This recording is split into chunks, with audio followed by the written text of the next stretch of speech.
In the heart of the city, where skyscrapers pierced the clouds, stood the headquarters of Sterling Enterprises, a name synonymous with ruthless ambition. At its helm was Mr. Sterling himself, a billionaire whose ego was as colossal as his fortune. He was known for his sharp suits, sharper tongue, and a chilling disregard for anyone he deemed beneath him. One evening, as Mr. Sterling worked late, finalizing a deal that would add another zero to his net worth, he felt a sudden craving for coffee. The office barista had long gone home, so he marched towards the executive lounge, expecting it to be deserted. But it wasn't. An old man dressed in a janitor's uniform was quietly mopping the floor. His name was Samuel, a man whose gentle eyes had seen more decades than Sterling had years. Mr. Sterling cleared his throat, a sound like gravel grinding. "You get me a coffee? Black? No sugar?" He didn't bother to look at Samuel, his gaze fixed on the polished marble floor. Samuel stopped mopping and looked up, a calm smile on his face. "I'm sorry, sir, but the coffee machine is turned off for the night for cleaning. I could get you some water, though." Sterling's head snapped up. His eyes narrowed. "Did I ask for water?" "I asked for coffee. I am Mr. Sterling. I own this company.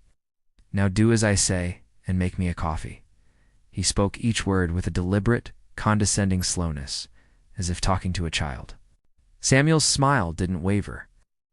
"I understand who you are, sir, and I'm afraid my answer is the same. The machine is off." He gestured towards the gleaming espresso machine. "It's part of the nightly maintenance routine to ensure it works perfectly for everyone tomorrow morning." Fury contorted Sterling's face. He couldn't believe the audacity. A janitor, a nobody, was defying him. In his own building, "Listen to me, you old fool," he hissed, stepping closer. "You work for me. Your job is to clean, not to question. If I want coffee, you will find a way to make it. Or by morning, you won't have a job to come back to." The threat hung in the air, heavy and cold, but Samuel remained unfazed. He simply leaned his mop against the wall and slowly straightened up.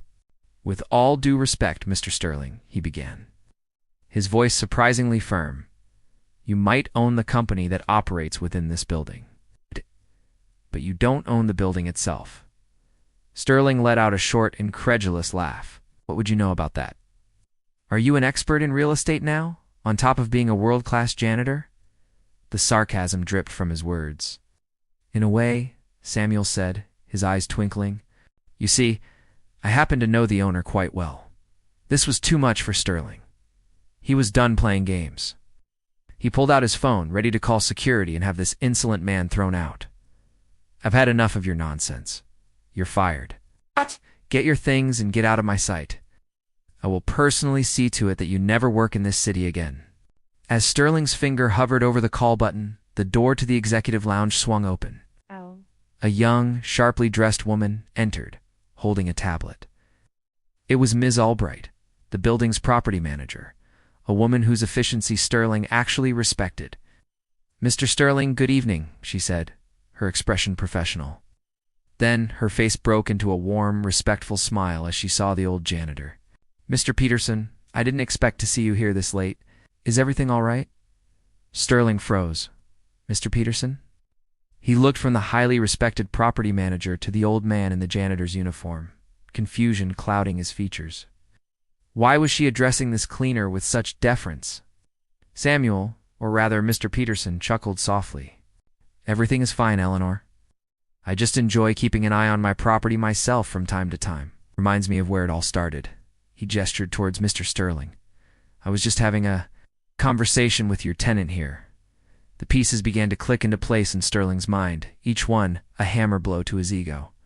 Tenant, property, Mr. Peterson. Couldn't be. Ms. Albright looked at Sterling, her professional mask back in place, but with a new, icy edge to her tone. "Mr. Sterling, this is Samuel Peterson. He is the owner of this building, and the entire block it stands on." The world seemed to tilt under Sterling's feet. The phone slipped from his hand and clattered onto the pristine floor. He stared at the old man he had just insulted, threatened, and tried to fire. The man in the janitor's uniform, who quietly mopped the floors of his own skyscraper, was one of the wealthiest real estate moguls in the country, known for his reclusive nature and hands-on approach. He had built his empire from nothing, starting as a janitor himself decades ago. Mopping the floors wasn't a job for him. It was a ritual, a way to stay grounded and connected to his roots. Samuel Peterson picked up his mop.